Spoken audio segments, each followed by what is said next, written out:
All right, ladies and gentlemen, welcome to Career Conversations. My name is Richard Retha. This is a program of APH ConnectCenter and Career Connect. Again, Career Conversations for September. And welcome to season 2 of Career Conversations. And we are pleased to have with us today Khadija Bari with Visions out of New York. She's a career placement expert, or the Director of Placement Services with Visions, and also an entrepreneur, which I'm also excited to have Khadija talk to us about her entrepreneur skills and what she's doing in that arena. Khadija, good afternoon or good evening and welcome. Hey, good afternoon or evening, everybody, wherever you may be. Thank you so much for having me today, Richard. So just a quick intro, like Richard outlined, my name is Khadija Bari. So I wear a couple of different hats, I guess, as I keep myself busy in my career journey. So like Richard highlighted, I am the Director of Placement Services at Vision Services for the Blind and Visually Impaired, based in New York. And what that essentially means is that the short of it is that we help visually impaired college students connect with internships and job seekers connect with employment opportunities. On the other hand, like Richard said, I'm also an entrepreneur. I own a restaurant called Meat and Bread in downtown Manhattan with 2 other business partners. So that also occupies some of my free time over the weekends. Besides that, I am a member of APH's Career Advisory Board, and I'm also a co-treasurer on the board of directors with another nonprofit called Respectability. Khadija, and thank you. What I also want to go back and say to our audience is I have Lisa Maria Martinez with us and Katie Frederick helping out with the chat and even some follow-up questions with Khadija.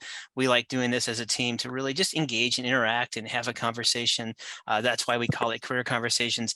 In just a few minutes, once we get through some questions with Khadija, I encourage all of you, as you hear her story, to put questions in the chat. If you got questions you want to follow up with, that's your time. This is why Career Conversations exists, as for job seekers, for students learning to network, practicing those informational interviewing skills.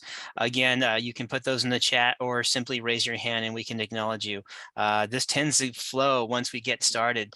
So Khadija, you, as the Director of Placement Services, what is it that you do, and how does your blindness play a role in the job that you do with Visions? And then I'm going to ask you the same thing about your entrepreneur in your restaurant.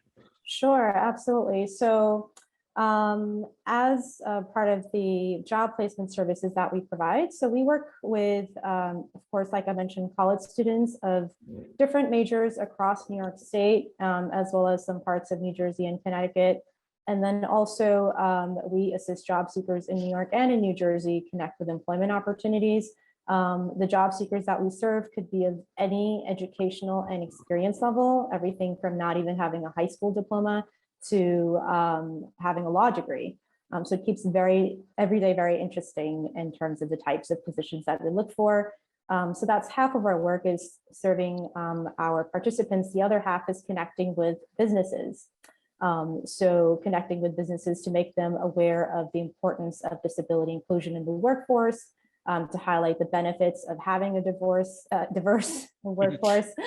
My gosh, tongue twister.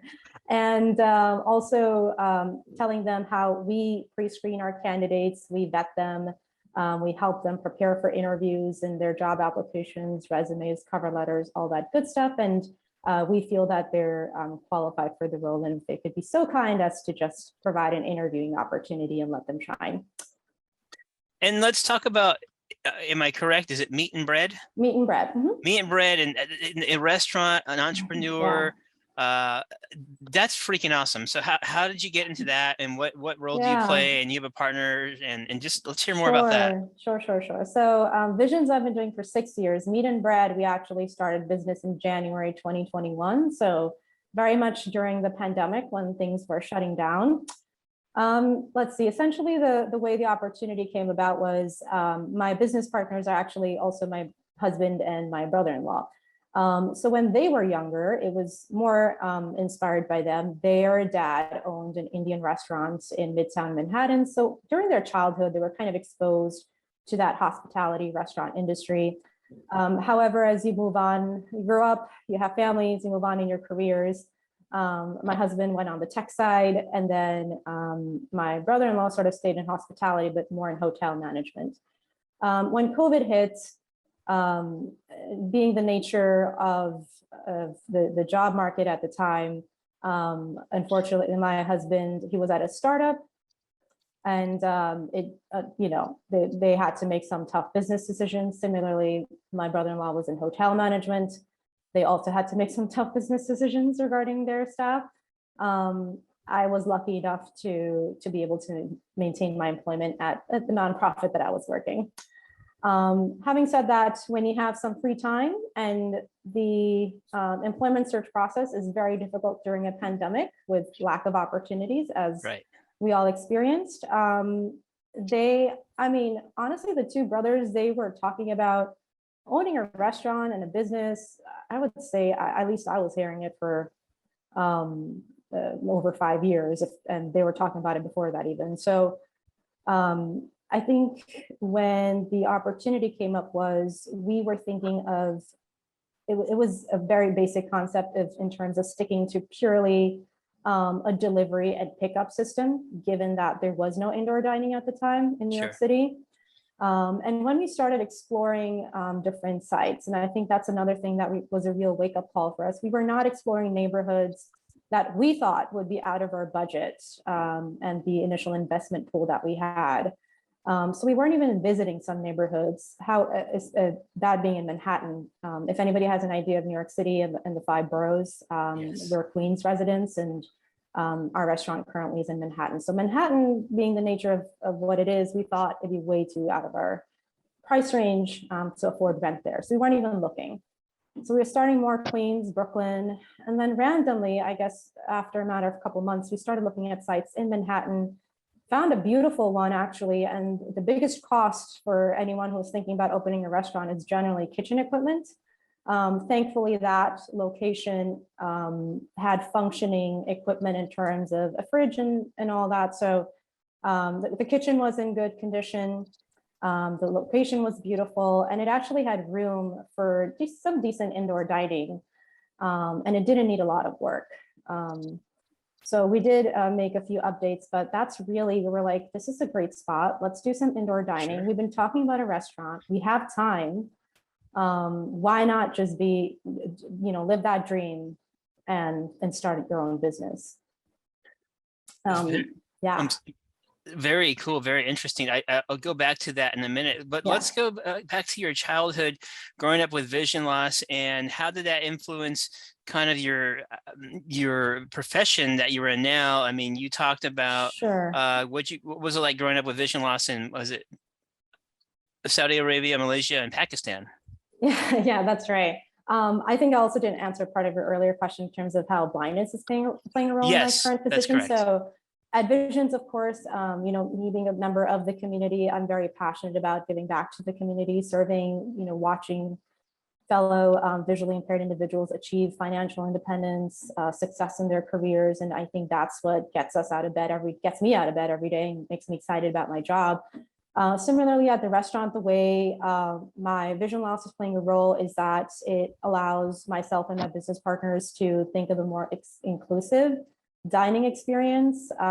So even things like QR codes, right? And making sure that in terms of the service that we provide, all of our staff is trained in, for instance, if you put down something on a table for a customer who can't see or has a disability, just be mindful and just make them aware. Don't just drop something on a table and disappear without announcing what it is, for example. How to do sighted guide properly. Me naturally being part of the community, I do have visitors and friends and such who are also visually impaired and have other disabilities as well in some cases. So making sure that it's an accessible environment, it was really important for me to know that the bathroom in the restaurant was wheelchair accessible. So I think it's just, when you think about it, you're more thoughtful of the type of experience you're providing to your diners.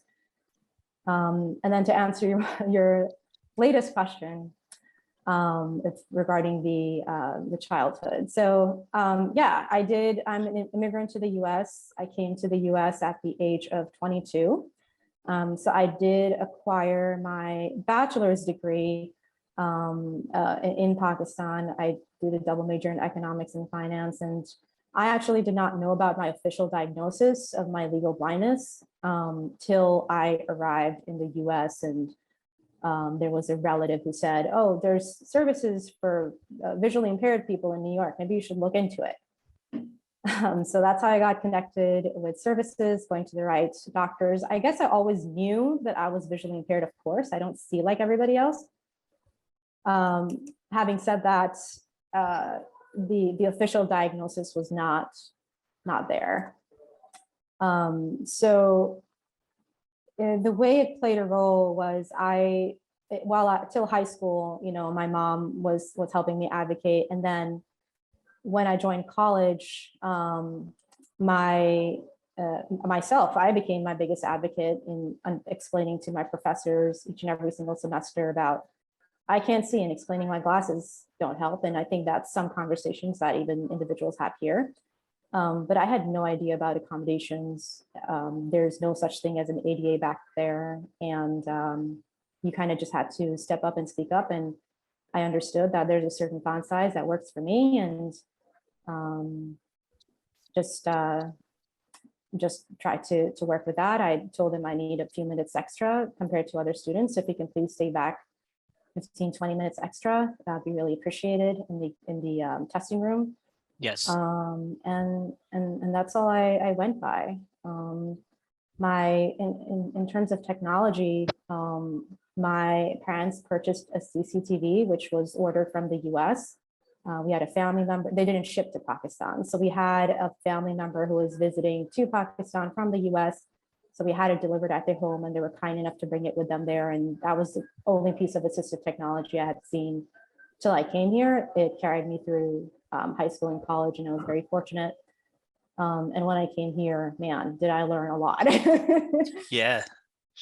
I bet having that video magnifier CCTV was very transformative, as you speak of in your interview with the blog, just really opening up the world to you and knowing if there's this, there's got to be more. I mean, how was that when you first had the video magnifier?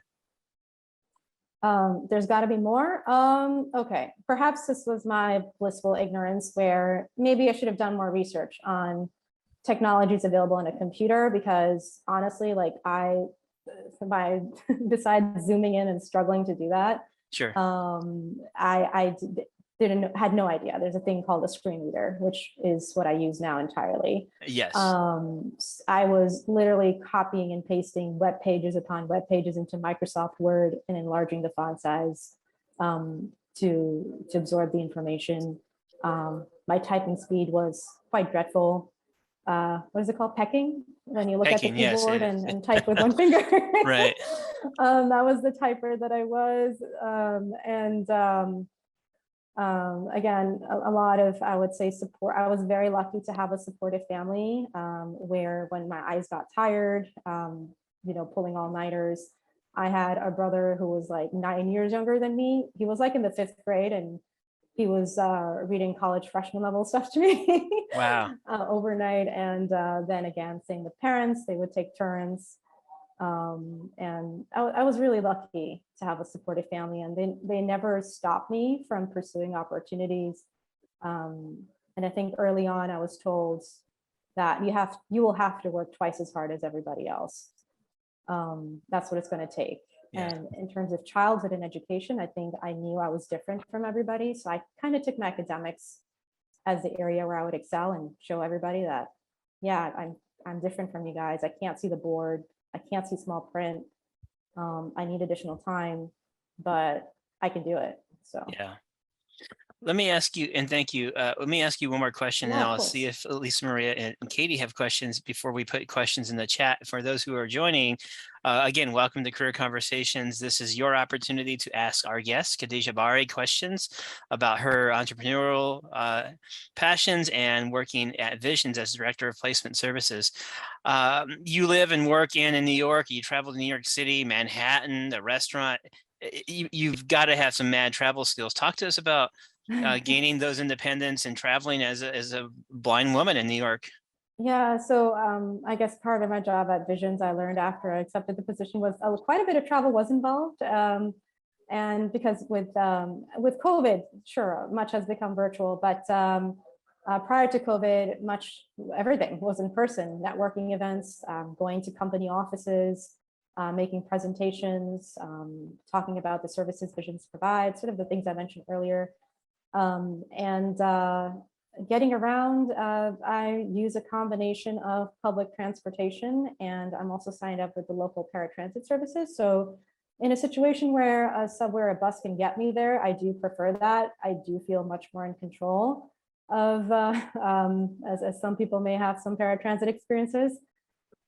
And then in a situation where I have to walk a mile from a train or a bus, I'm like, let me just schedule my paratransit service. So it was a combo, I would say, of the two. Google Maps is very much my friend. Transit navigation, walking navigation. Yes. All that. Very cool stuff. Lisa Maria or Katie, do you want to talk with Khadija? This is Lisa Maria, and just piggybacking on the travel question, how did you learn the buses and the subways and all of that? Great question. So again, one of the services and I would say one of the best tools that I was introduced to after I arrived here and found out about my diagnosis and started getting services was one of the services was orientation and mobility service. So, did an initial meeting or assessment with my instructor. I was informed that I can benefit from the use of a white cane, which I think in itself was an adjustment process for me because I was very much used to being in a culture or an environment where I try and hide my disability. I'll walk slow. I've walked into pillars and walls. And then I was told that I need to use a white cane to be an independent and safe traveler.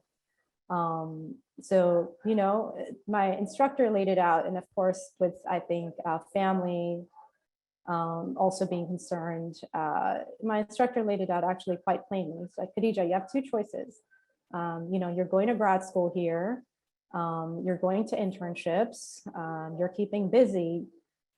You have two choices. You can either have a family member accompany you everywhere you go, or you can use your cane, trust yourself, and be independent and do this on your own. And just putting it in black and white like that made it really clear for me. And then over time, I was fortunate enough to meet other, this is again, much before Visions, I was fortunate enough to meet other blind working professionals. And again, I had never met a blind person before coming to the US. So to see I call them role models now. Some of them are my friends now too, where they have families and they travel and they have full-time jobs and they're living independently. And they do it all. And they use a white cane and they use a guide dog and that's how they do it. So I think coming across those members of the community made me feel really empowered. And like I said, gave me role models. And yeah, it was a quote unquote eye-opening experience.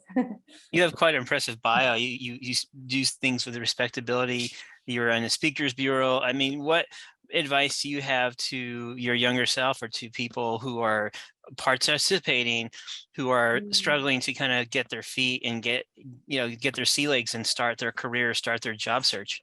Sure. So like I said, I acquired my bachelor's degree, not here in the US, but back from Pakistan. So when I came here, the first logical course of action seemed to be, okay, let me get a graduate degree from here so I can qualify for jobs here. That seems to make more sense. Also because like some people, I had literally no work experience on my resume besides my bachelor's degree when I came here. So, okay, next, the plan is to apply to grad school. All right, how do I make my application stand out? I got nothing. So again, just immediately, I think utilizing the resources, I had easy access to was immediate relatives who were already living here, and talking to them. Some of them were my age fellow. I'm like, what did you do? Yeah, when I was in high school, I volunteered. So maybe you should consider volunteering. Okay, that's a good idea. So nonprofits are everywhere. They're in your neighborhood. They have a variety of causes and missions that you could be passionate about. So that was the first thing I did, in addition to getting adjusted to services and my, new diagnosis in the US, looking for a home, applying to grad school and studying for the GREs. I was interning or volunteering at a nonprofit that was a civil rights-based organization. And it served the Muslim and South Asian community. I felt like that was the closest, affiliation I had. So let me just start with that. That's where it all began, and then went into grad school. And I think that's one thing is one internship always led to the next one. And then eventually that led into jobs, where I think networking was the biggest key. I was never quiet about this is what I want to do. I always talked to whoever I could get a hold of. Working professionals, again, immediate access was family. Then it went to other people that I met at these other organizations. I spoke to people at the service providers here in New York that I was getting services from. Like, hey, I'm going to grad school. This is what I want to do. Do you know anybody? So I always asked questions, and I always was wanting opportunities. Of course, applying online also helps, because I wanted to build my resume. I knew that I wanted to build a career here. This is my new home. And you always hear about the US job market. I'm supposed to try and compete in it. Yeah. Well, thank you. And again, you're joining Career Conversations, where the opportunity now is for you. I see some hands raised. We've got some questions in the chat. And Katie, do we want to go to the chat and see what's there? Sure. Well, first of all, we have someone who has mentioned that they are joining us from another country, from Pakistan. So welcome. Oh, wow. Welcome to all of you. But the individual who has joined us from Pakistan is kind of wondering what advice you might have for, I think you've touched on some of it, but just helping, students succeed there, and also wondering if folks wish to get in touch with you. Is something like LinkedIn the best way? Yeah, LinkedIn is awesome. Absolutely. LinkedIn is awesome. I am on LinkedIn. That would be the best way, I would say, if you want to shoot me a message there. And yeah, it's interesting. I also spoke at a panel for the UN back in March of 2021. And that was kind of the topic. Is one of the questions asked was about resources in underdeveloped countries and what can be accessed. So again, I learned a lot here where about free things that were available there. I just didn't know about them. One of them, again, in terms of computer technology, I think technology is the real game changer in terms of access to information, and also what affects the rate of your productivity and efficiency to work and to access or process information. So for example, of course, there are the paid softwares through Freedom Scientific, like Fusion, the screen reader JAWS, Zoom Text, all of that. But there's a lot of free stuff out there too that I wish I knew about, and things that are already built into Mac and Windows computers that I wish I knew about. So there's already features built in, like the Windows Magnifier or Windows Narrator in Windows computers. And then Apple has its voiceover and Zoom features that are built in as well. There's a free screen reader called NVDA, very decently robust, I would say. So I think these are things that were there. Again, wish I knew about them. So if you are in Pakistan right now, definitely access them. I never learned Braille. I still don't know Braille. It's one of the goals I have for myself too, eventually. But again, because I never really got blindness specific services back in Pakistan, and I also had the chance to live for a few years in the Middle East and in Malaysia. I kind of just went to mainstream schools and just figured out what worked for me in terms of accommodation. So Sure. I would say Braille is a skill that can be helpful, especially if you have, if you're progressively losing vision, or if you have no vision at all, even for like everyday life. Yeah. Thank you. Great. So we have a lot of us, including, this is just all fascinating information. A question about, you mentioned that you came to the US when you were 22, but you, you also don't have any, you speak English very well. There's no trace of an accent. Did you, can you explain that, or just talk a little bit about that? I watched a lot of American television. There you go. All right. And I also have a very good ear. You should hear me talking to my mom. It totally changes. So I'm very good at switching accents, I guess. And yeah, I did watch a lot of American television. Plus, I was very lucky to have all my schooling in English.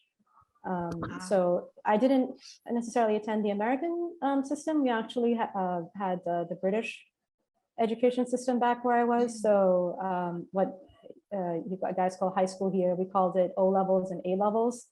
So that's what I did. So my education was in English. Okay. Great. A couple of questions now about your graduate school. So the question is, how did you complete it? And then another question about what is your degree in? Yeah, sorry, I should have mentioned that. Yes, I have a master's degree in economics because my bachelor's was in finance and economics, and I loved economics. I looked into financial engineering, and it blew my mind just by reading the curriculum. So I was like, never mind. Sure. And it was like the logical thing to do. I do love data. I'm a sucker for wanting to connect numbers with stories and telling what that is. And I do get to do some of that in my job. Initially, my previous role at Visions when I started was I worked very hands-on with college students, and it was a grant-funded program. It came with a lot of capturing data and reporting it and telling the story. So I definitely got to implement those skills. My internships actually taught me a lot about what I wanted to do. So when I was volunteering and doing internships, it was a combination of nonprofit, corporate, and government. So I had the chance to work in each of those sectors. And I think the corporate one at least required me to wear a suit every day. I was surrounded by white men. I love the work that I did. It was in financial analysis and portfolio management. But as much as I love the work, I realized that kind of workplace, I can't imagine myself in the long term. So there are other corporates. I'm not saying all of them are like that. Some of them are a bit more casual and dialed back and diverse. I think it just depends on the company I ended up at, and also the type of experience that I had. I, again, very much value the experience. I made a lot of connections, met a lot of very smart and experienced professionals. So love the network I got, love the work that I did. Just, you can sometimes not see yourself fitting somewhere. I think you just have to trust your instinct. So sorry, did that answer the question? I have to go back and listen to what the question was. No, I think so. Just asking kind of what your degree was Yeah, in, and kind of how you got there. How I got through college. Yes. Yes. Oh, Yes. awesome. One thing I definitely discovered here, I was like, whoa, blew my mind. There was a whole office dedicated to students with disabilities. And I was like, what? And they're like, you want a note taker? I'm like, what is that? Somebody will take, your notes for you if you can't see the board. I'm like, what? Really? That's awesome. And they're like, you'll get double time on your test. And I was like, I had to like beg for 15 minutes and you're giving me double time, I'll take it. And then you're like, this is a letter, you have to provide it to your professors at the start of the semester, letting them know you're a student with a disability. And I was like, wow, you guys do all the hard work here for me. I just have to walk into class. So that was mind-blowing for me in the beginning. Admissions said, oh, you should stop by the office for students with disabilities. And I was like, what? You have a whole office for What's that? Right. So that I would say was awesome. So it's a combination of support from that office, plus your professors, plus peers. You know, there were times where there was a computer screen being projected and the professor was clicking away, and I had absolutely no idea what's going on. So I just typed out my notes as best as I could, utilized office hours quite a bit. Again, it did take me some more time. Like there were times, sure, there's a lot of math going on the board. I'm not grasping it all in the moment in live time to go back, to go look at notes, to read the textbook and compare. And then, you know, next class or office hours, bring up my questions. This is where I got lost a little bit, or I'm trying to do the assignment and this is what you did in class. But you know, things like that. It's a combo, I think. But the biggest thing is just speak up when you're not sure. And I think I always stuck with the policy for myself. No question is a stupid question. And I also have that in my team. I'm like, you have a question? There's no such thing as a bad question. Just ask your question. Thank That you. is great advice. With that, we have a hand. Richard, would you like to take that now? We have someone on the phone. Yeah, let's take the phone from I think the 619. Yes, ending in 0684. You should be able to unmute. Yes, thanks for sharing your journey with us. You really display a lot of ingenuity. And one question I had was, I hope it's not too personal. Would you consider yourself partially sighted or blind, or you know, I am just, and if you have a diagnosis, do you know if you're going to have to change all these things, or if your vision is stable? I hope that's not important. No, that's fine. Those are actually great questions because that impacts a lot of things. So I do have a degenerative eye condition. I have Stargardt's disease. Actually, over the last couple of years, my vision has definitely got much worse, and I do consider myself, I guess, functionally blind. I guess in terms of how much I can see, Stargardt's is a type of vision loss where your peripheral vision is a little bit better than your central vision. So if I look straight, it's literally just black and fuzzy and dark. I can see a little bit from my peripheral vision, but I definitely rely on my cane. I do use text to speech at this point in terms of the assistive technologies that I use. And I think, yeah, that's about it. Yeah, good question, and thank you so much. I think we had some more questions in the chat, Katie. Yes, we did. We had one here about, you know, what would you say to high school students who are very resistant to letting others know they have a visual impairment, because, you know, they don't want to use the tools because, you know, they'll might appear different, Yeah. but they really, you know, want to be successful, but that, you know, they want to have a job and all of that after high school, go to college. What kind of message or advice would you give to them? Totally. And high school is such a tough age because you're Yes. learning about yourself. You want to fit in. You want to fit in with your peers, especially. You still want to be cool. So I can totally relate to that. I think we all know vision loss is a spectrum. You know, even if somebody has the same diagnosis, they may not see the world the same way. The type of accommodations that an individual may use would be different. So honestly, if it is recommended for safety that someone should use a white cane or a guide dog, also dogs are cool. So I would say definitely speak to your, what they call, and I think somebody just typed that in the chat, to a state vocational rehab counselor, to know about access to services, because you want to be safe. I think that's really important. You want to be able to hang out with people, and honestly, people who care about you, and people who see you for you. What's really important to remember is your disability is not everything you are. It's part of you, just like your skin tone, your religion, maybe your cultural background, your language, if you speak different languages, where you live. It contributes to the richness that you provide in your personality and your experience. So it's a part of you, but just know that it's not all of you. So I would just say, think of accommodations as whether it be a cane or zooming into a screen or sitting up close to the board in the front. It's just something you do to make things work for you. You can consider it as a tool, but you're making an effort to be successful as a high school student.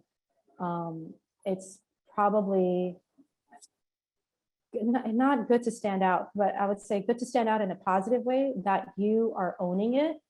And I think that's something I learned, again, when I met those role models who were blind professionals here. They owned it. And again, I know it's a lot easier said than done. I'm now in my early 30s.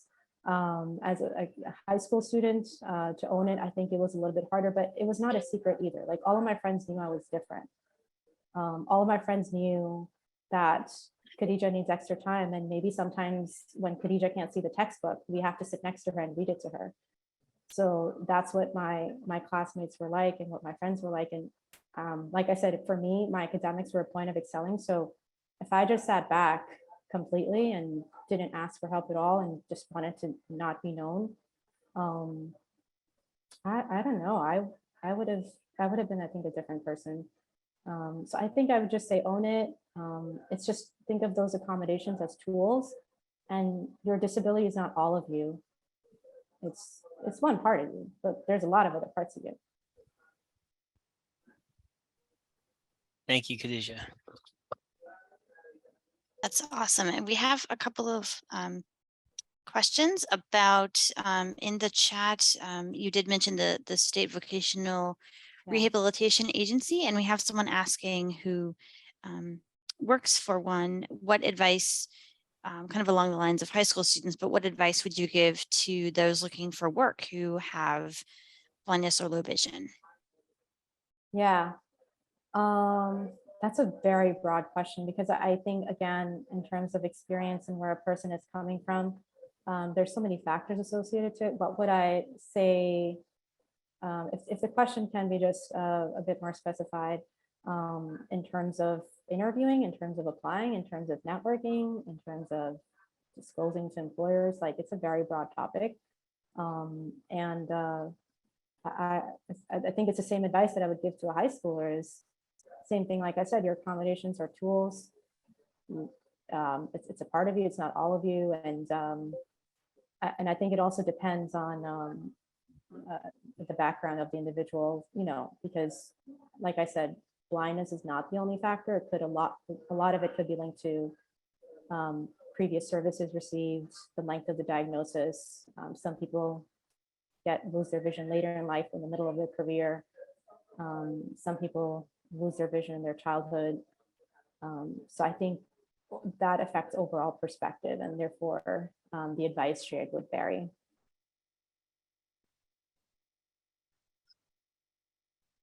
Great. We have a couple of questions about if you are aware of any resources for people who may live in a foreign country or an underdeveloped country for studying abroad, or being able to get, better opportunities, more access to technology and literacy and services for people who are blind. So, yeah, studying abroad. I was fortunate enough where actually I didn't come on a student visa. My family applied for American permanent residency when I was 5 years old, and by the time it was our turn, I was close to 22. So it's a very long wait, and it was definitely not in our plan. We had totally given up on that thought. But I was fortunate where I came on a green card. Now I'm a citizen. But I think with that, there's certain nuances that come with an international student visa, especially when it comes to applying for job opportunities, because you would need an employer to sponsor you. So it makes it a little bit more difficult, but definitely I would say outside of the US, honestly, I know education in the US is quite expensive, higher education. Back when I was thinking of grad school and I had no intention of coming here, in my, I guess, 19, 20-year-old self, There was a lot of conversation about education in Europe and the UK. Germany has free higher education. Canada offers a lot of scholarships. US is generally known to have the more expensive college education. So I think it would depend on your financial resources. There's Fulbright scholarships. I know individuals, again, here with disabilities who came to the US on those scholarships. It is competitive, but it definitely gives you access to very prestigious universities if you can make the cut. I remember I tried applying to it at one point, but yeah, there's in your local university, or there are agencies if you're a high school student that help students apply to universities abroad. At least there were back in my hometown. So there were some resources for individuals looking to study abroad. It's not disability focused. I think that's just generally a service that's available to anybody wanting to study internationally. So I would say look into your financial resources, look at scholarships available. Lots of scholarships, yeah. Lots of scholarships out there, yeah. Did we get to the question about the advice for adult job seekers, Katie? Yes. We did. Okay. Yes. Khadija, I had a question. So who is Khadija? What is Khadija Bari like when she's not working and speaking and running a restaurant and using her economics? What do you do for fun and play and what does that look like? Yeah, I think I took on too much during COVID. This luxury of virtual work allowed me to just keep piling on because you didn't have to go anywhere to get opportunities that kind of just pop, showed up in your email inbox. Right. So okay, I will say till COVID, I was active in martial arts. I was doing karate, Seido karate for a more specific style. So I did get up to a certain level, and then things shut down, and then I got busy and never really got back into it. What else do I do? I mean, I have a husband. I have an 8-year-old stepdaughter. I have a dog. I live in Queens. I'm very lucky to have some family here, especially on my husband's side. They've been settled in the U.S. for a number of years. I messed around a lot with my Instant Pot and learned quite a bit during COVID. Yes, there you go. I think while people were baking breads, I was trying to be independent on my Instant Pot. Same. Just family stuff. I love going to the beach. I love traveling. I ran into you in New Orleans this summer. Yes, that's right. I also paths. love international travel. So it was a thing, again, COVID shut everything down, but my husband and I had a thing, we would go to another country every year.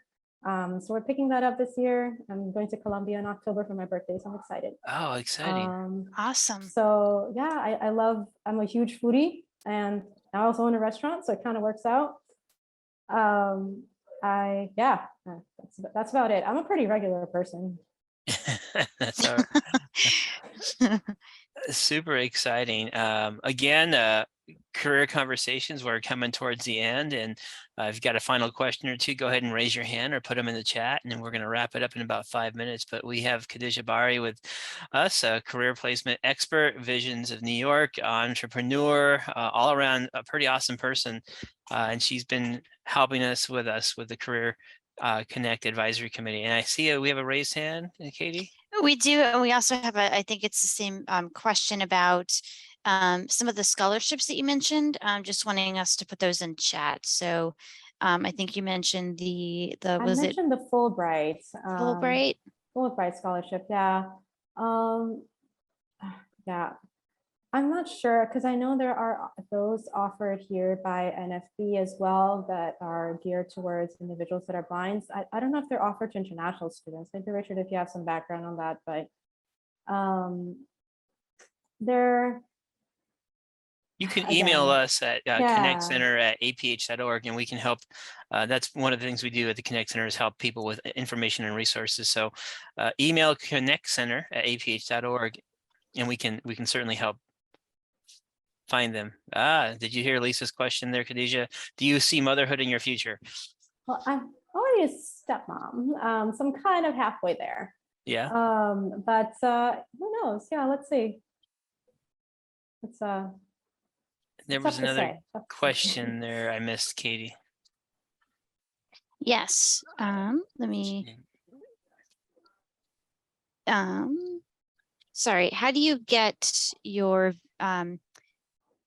clients that you help at Visions? Is it essentially, how do people get to Visions? Is it a free service? Can you talk a little bit about Visions? Sure. We get our most of our job seekers, the primary really source is the state vocational rehab agency in New York, which is the New York State Commission for the Blind. So they have to have a case open over there, and then they are referred to us for job search services. So if you do not have a case open with your state VR agency, I strongly recommend it. Good. And I just put the email in chat. Again, if you do have questions, feel free to reach out to our INR specialist, ConnectCenter@aph.org, and we will get back to you.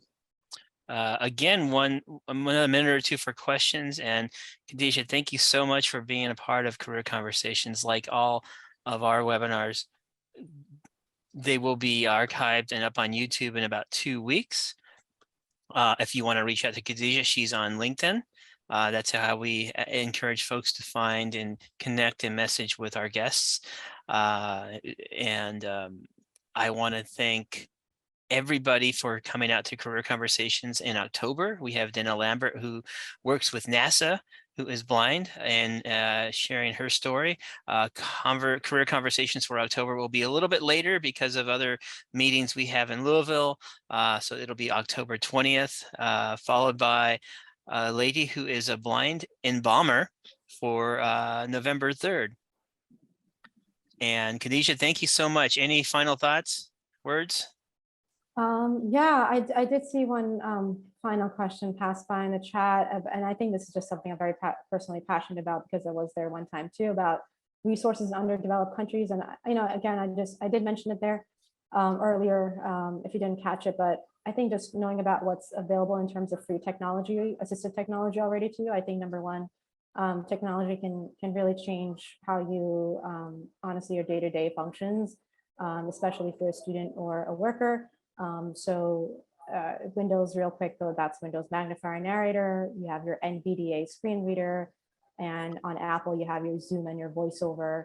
I understand there's probably not formal trainings available on how to use these exactly, but there's plenty of online tutorials available on how to use them successfully, and online courses as well. And again, I think just if you just want to literally just Google blind and maybe the name of the city or the country that you live in, and just see what Google shoots out at you, that would be a really good start as well. I don't know if any of you know, Khadija, Lisa Maria, or Katie, if Computers for the Blind, which isn't free but very inexpensive, if they ship overseas like computers that are already ready for blind people to use with JAWS or Zoom text, that might be worth looking into as well. For like $100, it's not a bad deal. You get I think a year of JAWS or Zoom text. I wonder. I think right now, and again, I don't want to give misinformation, but I am pretty sure that they only ship in the US, but it could be, again, maybe reaching out to them. Maybe they've changed some of their policy or are now able to do that. But I think they might be paying $200 in shipping just to get. Yeah, true. Right. This is true. There's no free Yes. matter for the blind overseas, but No. once again, There also is though, Sorry, go just quickly, Yeah. the World Blind Union. Yes. That's an international organization, so you can Google that. So they're the WBU, the World Blind Union, and they have support all around the world. They do. For people who are blind or low vision. So again, we can also connect you with that resource if you email us at connectcenter@aph.org. So. Oh, I love the interaction from the chat, from the Pakistani in the chat, and like Punjab, Pakistan. I'm also from Punjab, Lahore. Love that. Thank you, Khadija. Thank you, Katie and Lisa Maria. And thank you, our audience. Appreciate that. And you all have a great rest of your day. Bye, everybody. Am I ending the recording, Katie? I can. Oh, wait, Yes, you can. I can stop it if you wish. I got it.